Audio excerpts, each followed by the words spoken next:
తాకట్టులో ఉన్న బంగారాన్ని విడిపించి ఆ రోజు ఆన్లైన్ రేటుకే మేము కొంటాం. Sharma gold company. నమస్తే, వెల్కమ్ టు సుమన్ టీవీ. నేను మీ గిరిజ. ప్రముఖ జ్యోతిష్య వాస్తు పండితులు, జ్యోతిష్య శిక్షణ నిపుణులు, అలాగే లలితాదేవి ఉపాసకులు బ్రహ్మశ్రీ నానాజీ పట్నాయక్ గురువు గారు మనతో పాటు ఉన్నారు. వారితో మాట్లాడి ఈ డిసెంబర్ మాసంలో ద్వాదశ రాశుల వారికి ఎలా ఉండబోతుందో అనే విషయాల్ని తెలుసుకునే ప్రయత్నం చేద్దాం. నమస్కారం గురువుగారు. గురువుగారు, మనం ద్వాదశ రాశుల గురించి తెలుసుకుంటున్నాం కదా డిసెంబర్ మాసంలో. నెక్స్ట్ వచ్చేసి కర్కాటక రాశి.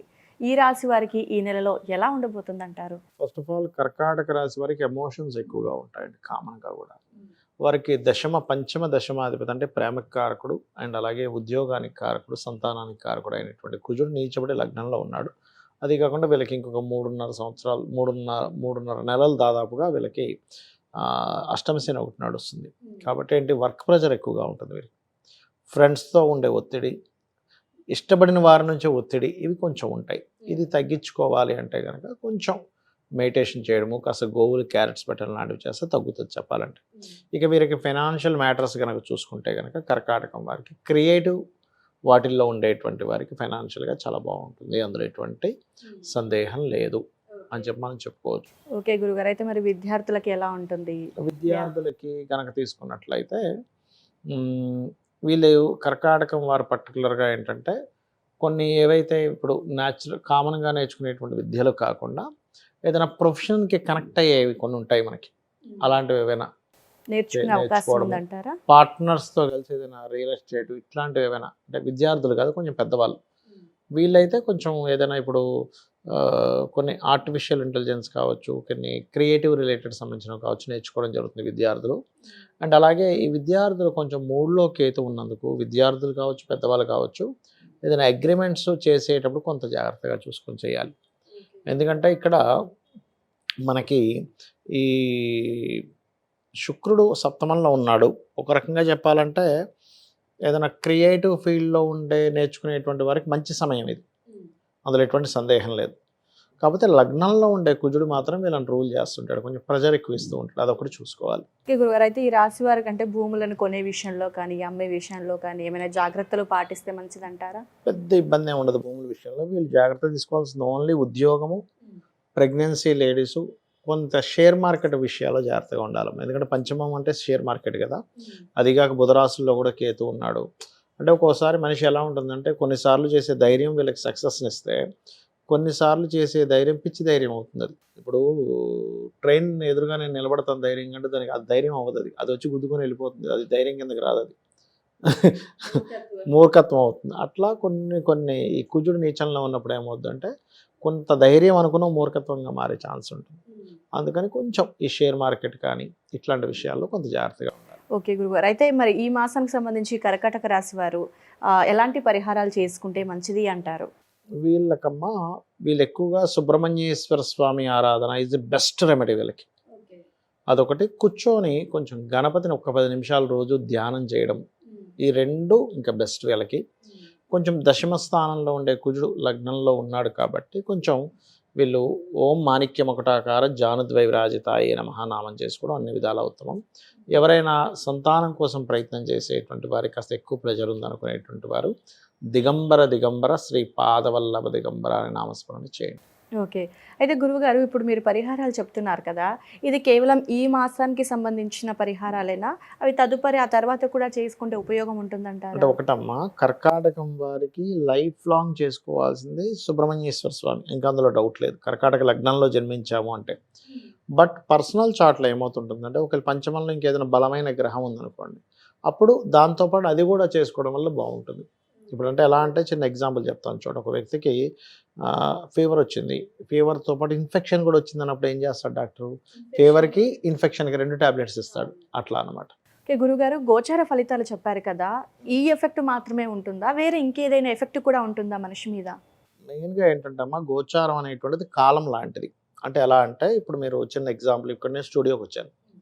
స్టూడియోకి వచ్చే ముందు ఇంటి దగ్గర బయలుదేరేటప్పుడు ఒక గంటలో వచ్చేస్తాను అనుకున్నప్పుడు ట్రాఫిక్ జామ్ అయింది అనుకోండి, ఏమవుద్ది, గంటన్నర పట్టొచ్చు. అంటే ఏమిటి, నా ప్రమేయం లేకుండా బయట ట్రాఫిక్ అనేటువంటిది ఎక్కువ ఉన్నప్పుడు నేను 1 అవర్ పట్టే టైము 1.5 అవర్ పడుతుంది. అలాగే ఇక్కడ ఏంటంటే ప్రతి మనిషి యొక్క జీవితం అనేది అతని జన్మజాతకము, గోచారం అని 2 ఉంటాయి. గోచారం అంటే ఇప్పుడు తిరిగే గ్రహాలు, జన్మజాతకం అంటే ప్రస్తుతం. ప్రస్తుతం, జన్మజాతకం అంటే నేను పుట్టినప్పుడు ఎవరికి వాళ్ళు పుట్టినప్పుడు ఉన్నటువంటి లగ్నం ఏంటి, గ్రహాలు ఏమిటి, ఇవన్నీ ఎలా వస్తాయి అంటే వీళ్ళు పూర్వజన్మల్లో చేసుకున్న కర్మని బట్టి ఎగ్జాక్ట్లీగా ఆ టైంలో పుడతాడు జీవుడు. ఇంకా అందులో డౌట్ ఏం లేదు. పర్ఫెక్ట్గా ఏ టైంలో పుట్టాలో, వాడికి ఏ రుణాలు ఉన్నాయో, ఏ రుణాలు తీర్చుకోవాలో అవన్నీ తీర్చుకోవడానికి పుడతాడు.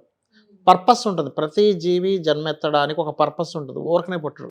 అంటే మిగతా జన్మలో లెక్కేసుకొని ఈ జన్మ ఎత్తడం జాతకంలో జరుగుతుంది.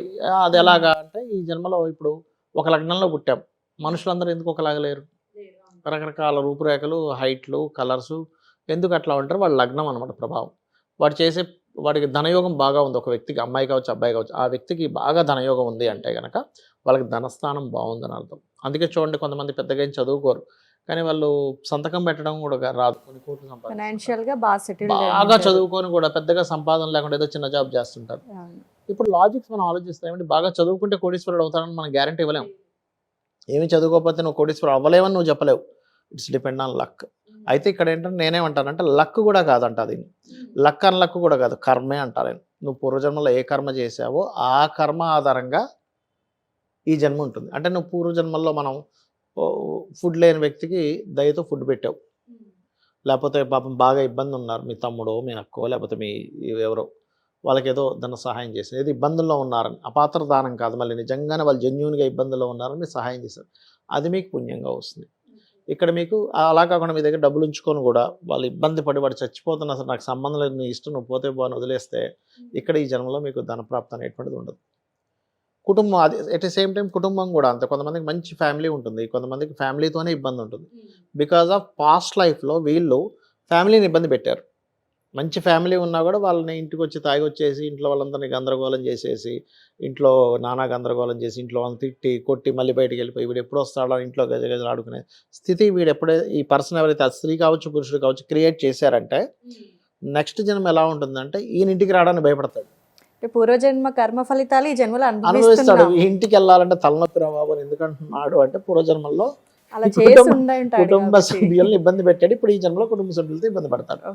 దాన్నే మనకి జ్యోతిష్ శాస్త్రంలో వీళ్ళు పాస్ట్ లైఫ్లో చేసుకున్న కర్మ ఈ లైఫ్లో సెకండ్ హౌస్ అంటే ధనభావం, అలాగే థర్డ్ హౌస్ మీరు చేసే ప్రయత్నం ఎందుకు సక్సెస్ అవ్వట్లేదు, థర్డ్ హౌస్ మీకు ఎందుకు ఈ జన్మలో చదువు బాగా అబ్బింది, లేకపోతే ఆస్తులు ఎందుకు ఉన్నాయి, ప్రాపర్టీస్ ఎందుకు ఉన్నాయంటే పాస్ట్ లైఫ్లో మీకుండే ప్రాపర్టీని సద్వినియోగం పరుచుకున్నారు, ఎవరిది లాక్కోలేదు, ధర్మంగా సంపాదించుకున్నారు, ఇంకా ఉంటే ఓ గుడికో గోపురానికో ఇచ్చారు, అది మీకు పుణ్యంగా వస్తుంది.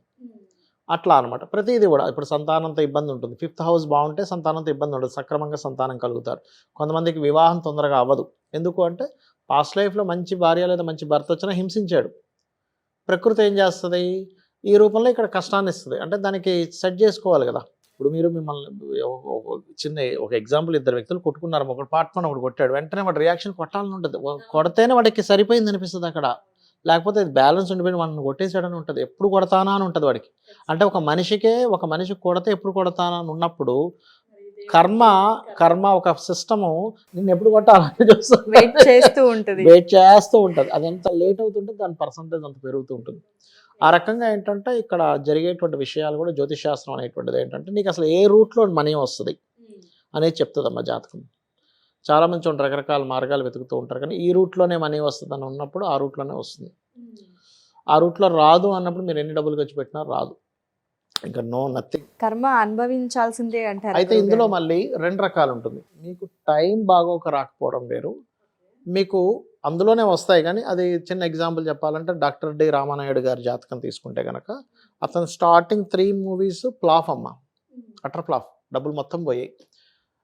కానీ 4వ సినిమా అన్నీ ఇంకా ఉన్న విలేని డబ్బులను తీసుకొచ్చి పెట్టాడు. అప్పుడు అందరూ అన్నారు ఏమిటి నీ సినిమాలు నీకు అచ్చిరావేమో పోతాను. కానీ అక్కడ రీజన్ ఏంటంటే ఆ టైం వరకు అతనికి కలిసి రాని టైం. తర్వాత ఆయన ఒక ఐకాన్, స్టూడియో, ఆయన తెలియని వ్యక్తి లేరు, అంత గొప్ప ప్రొడ్యూసర్ అయ్యారు. ఇక్కడ ఏంటంటే 2 విషయాలు తెలుసుకోవాలి.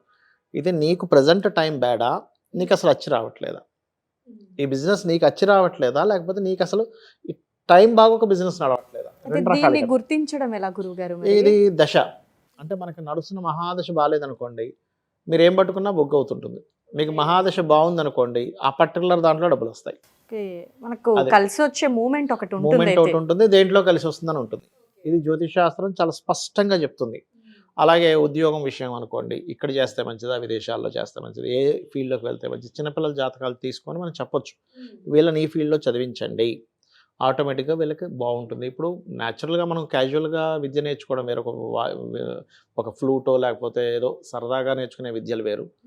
మీరు ప్రొఫెషనల్గా అందులో అవ్వాలన్నప్పుడు దానికి ఫైనాన్షియల్ లింక్ ఉంటుంది. ఖచ్చితంగా ఆ గురుగారు. ఫైనాన్స్ దాని మీద వస్తుందా లేదా, మీకు జీవనోపాధిగా నేర్చుకునే విద్యలు వేరు ఉంటాయి, సరదాగా నేర్చుకునే విద్యలు వేరు ఉంటాయి. సరదాగా మీరు చూసుకోక్కర్లేదు, సరదాగా నేర్చుకుంటారు. బట్ జీవనోపాధిగా ఉండే విద్య ఏదైతే నేర్చుకుంటారో అది మీకు లైఫ్ని ఇస్తుంది, అది మనం తెలుసుకోవచ్చు. అదేవిధంగా చాలామంది చేసే మిస్టేక్స్ ఏంటంటే, ఇవాళ రేపు ఎందుకు విడాకులు అవుతున్నాయంటే, ఒకటి వాళ్ళ జన్మజాతకాలు 2 మ్యారేజ్ యోగం ఉందని చూసుకోరాళ్ళు, చూసుకొని అర్క వివాహమో కుంభ వివాహమో చేసుకుంటే ఆ దోషం పోయి నార్మల్గా చేసుకునే వివాహం డిస్టర్బెన్స్ రాదు. అచ్చా, ఓకే. అలాగే రైట్ టైంలో చేసుకోరు. అంటే ఉదాహరణకి ఇప్పుడు 2026లో వివాహం ఉందనుకోండి, 2023లోనే బలవంతంగా చేసేస్తారు. అక్కడ టైం అక్కడ అసలు అది టైం కాదు. టైం కానప్పుడు మీకు ఎట్లా అంటే, ట్రైన్ పలానా టైంకి వస్తుంది, మీరు వెళ్ళి ప్లాట్ఫామ్ మీద నిలబడ్డం తప్పితే ట్రైన్ రాదు. అది వచ్చే టైంకి అది వస్తుంది. అది ఎట్లా వస్తుందో మీరు రాని సమయంలో చేయడం. ఇంకోటి ఏంటి, అది ఎట్లా ఉంటుందంటే, ఇంకా కరెక్ట్ ఉదాహరణ చెప్పాలంటే, ఆల్రెడీ ఫుల్గా ఫుడ్ తినున్నాడు వ్యక్తి, ఇంకొంచెం ఫుడ్ తినిపించారు, బయటకు వస్తుంది అది. ఇది ఎట్లా అయితే బయటకు వస్తుందో ఆ వ్యక్తికి కూడా అది కలవక విడిపోతారు. బికాజ్ ఆఫ్ ఇంకొన్ని కేసెస్లో ఎలా ఉంటాయంటే, విడిపోయే యోగాలు లేనప్పుడు భర్త ఒక దగ్గర, భార్య ఒక దగ్గర ఉండడం, ఇవన్నీ జ్యోతిష్ శాస్త్రంలో ఉంటాయి. ఇన్వెస్ట్మెంట్స్ కావచ్చు, విదేశాలు కావచ్చు, ఇవన్నీ ఉంటాయి. ఖచ్చితంగా జ్యోతిష్య పరంగా చూసుకొని వెళ్తేనే మంచిది. ఖచ్చితంగా ఉంటాయి అమ్మా, అవన్నీ 100% ఉంటాయి. మరి గోచారం ఎందుకు చెప్పుకుంటున్నాము అంటే, మీ ప్లానింగు ప్లస్ బయట ఉండేటువంటి ఏదైతే గోచారం అంటే బయట ఉండే గ్రహాలు ఏం చెప్తున్నాయి, ఈ రెండింటిని మ్యాచ్ చేసుకుంటున్నాం. అంటే ఎలా అంటే, ఇప్పుడు మీరు ఒక బ్యాగ్స్ అమ్మే షాప్ పెట్టుకున్నారు, లేకపోతే యూనిఫామ్స్ అనే షాప్ పెట్టుకున్నారు. ఎప్పుడు అమ్మాలి మీరు? మే లోపల అమ్మాలి. అంటే జనవరి ఫిబ్రవరిలో అమ్మితేనే మీకు అది అమ్ముడుపోతుంది. మీరు మే తర్వాత జూన్లోను జూలైలోను అమ్ముదామంటే కూడా వండు, సీజన్ అయిపోయింది కదా.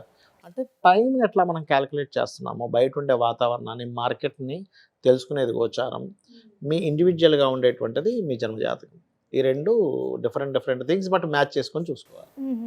అది సో అది కుదురుతుంది అంటారా గురుగారు? అంటే బయటది కానీ మన పర్సనల్ది అది కూడా డిపెండ్ ఆన్ వాళ్ళ కర్మ, వాళ్ళకి తెలుసుకునే యోగం ఉండడం. చాలామంది దగ్గర దాకా వచ్చి మళ్ళీ వెనక్కి వెళ్తూ ఉంటారు, తెలుసుకోవాలనుకుని మళ్ళీ ఇదవుతూ ఉంటుంది, వాళ్ళ కర్మ మీద కూడా ఆధారపడుతుంది. ఓకే గురుగారు, చాలా చక్కగా వివరించారు. మిగతా విషయాలు కూడా మా కోసం, మా ప్రేక్షకుల కోసం మాతో షేర్ చేసుకున్నారు. ధన్యవాదాలు గురువు గారు. శ్రీమాత్రే నమః.